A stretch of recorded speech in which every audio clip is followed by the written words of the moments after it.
বিশ্বাস করবেন কিনা জানি না, বিশ্বাস করবেন কি অবিশ্বাস করবেন সম্পূর্ণ আপনার ব্যাপার। এই ভক্তরা মায়ের কাছে অনেক উপকার পেয়েছে, পুরো ভিডিওটা দেখলে আপনারা নিশ্চয়ই বুঝতে পারবেন। বাসি চণ্ডীপুর হেতিয়া থেকে এই ভক্ত এসছে।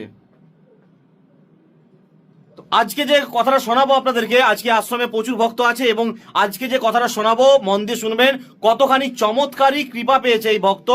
ভিডিওটা শেয়ার করবেন যদি আপনিও মা মনসা দেবীর কৃপা পেতে চান, ভিডিওটা কিন্তু শেয়ার করবেন।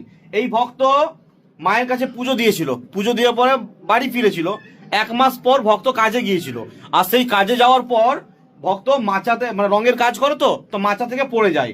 তো পড়ে যেতে একদিকের হাড় ভেঙে যায়, মানে কাঁধের হাড় ভেঙে যায়, যেটা ফটো রিপোর্ট বলেছিল, যে ফটোটা করেছিল এক্সরেটা, সেই রিপোর্ট একটা ডক্টরকে দেখানো হয়েছিল। সেই ডক্টর বলেছিল যে তোমার হাড় ভেঙে গেছে, তোমাকে ইমিডিয়েটলি কিন্তু অপারেশন করতে হবে, নার্সিং হোমে গিয়ে অপারেশনটা করতে হবে। তো ভক্ত কিন্তু হতব্যস্ত হয়ে যায়, যে নার্সিং হোমে গিয়ে আমি অপারেশন করব, এখন হাতে টাকা নেই, দিন আনি দিন খাই, কোথা থেকে টাকা পাবো অপারেশন করার জন্য।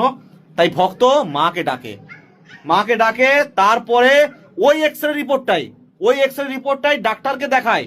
ওই এক্সরে রিপোর্ট কিন্তু টোটাল চেঞ্জ হয়ে গেল, ভাঙা আর দেখতে পেল না। সেইটাই আমি আপনাদেরকে ভক্তের কাছে শোনাবো।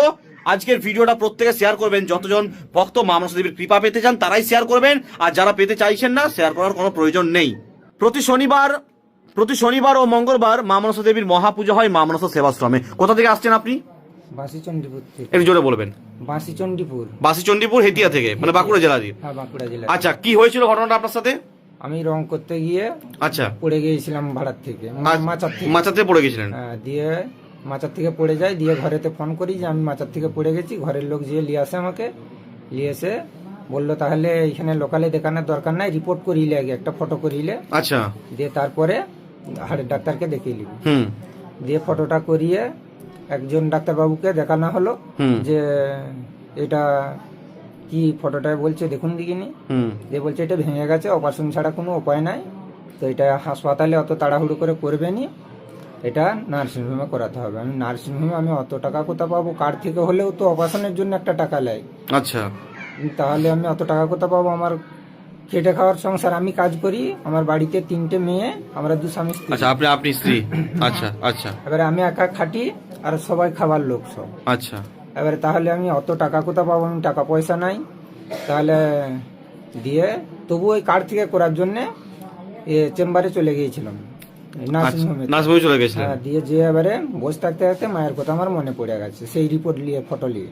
আর সেই রিপোর্টটাই আছে কিন্তু? সেই রিপোর্টে সেই ফটোটাই আছে। আচ্ছা, মানে আর কোনো ফটো করার নেই? ওটাই? না, ওইটাই। আচ্ছা, দিয়ে মাকে আমি এখানে জুতোগুলো খুলে বসে থাকতে থাকতে ডাকি যে মা, আমার এরকম দিন আনা দিন খাওয়ার সংসার, আমাকে যদি অপারেশন করে ফেলে রেখে দেয়, আমার ছেলেপুলেরা কি খাবে?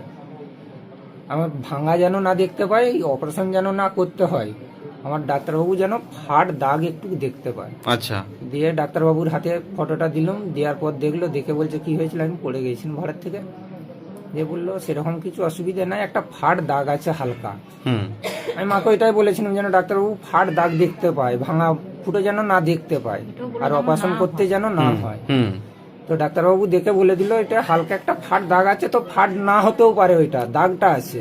আচ্ছা, মানে এতটা রিপোর্ট পাল্টে গেল? হ্যাঁ, দিয়ে আমি ওইখানেতে বেরিয়ে এসি, আমি আমার মেয়েটা ছিল, আমার একটা ভাইপো ছিল, ওদেরকে বলেছি আমাকে ওইখানকে যেতেই হবে, মানে মায়ের কাছে? হ্যাঁ, মায়ের কাছে যেতেই হবে যে কোনো উপায়ে, আমি এরকম বলেছি এইখানেতে।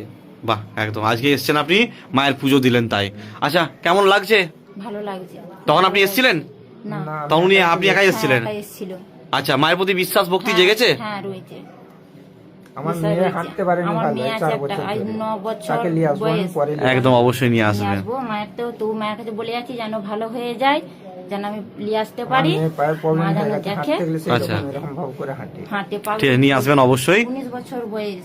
একদম একদম, আসবো, চিন্তা করুন, একদম একদম। আমার বিশ্বাস। ঠিক, আপনার সমস্যাগুলো আমি এবার দেখে দিচ্ছি, কি কি সমস্যা আছে ওগুলো দেখে দিচ্ছি আমি। প্রতি শনিবার মঙ্গলবার মা মনসা সেবার সময় মা মনসা দেবীর জাগ্রত মহাপুজো হয়। তাই আপনার জীবনে যে কোনো সমস্যা নিয়ে আপনিও চলে আসুন মা মনসা সেবাশ্রম, বাঁকুড়া জেলা সোনামুখী থানার অন্তর্গত ইছারিয়া গ্রাম। প্রতি শনিবার ও মঙ্গলবার মা মনসা দেবীর মহাপুজোতে মা মনসা সেবাশ্রম।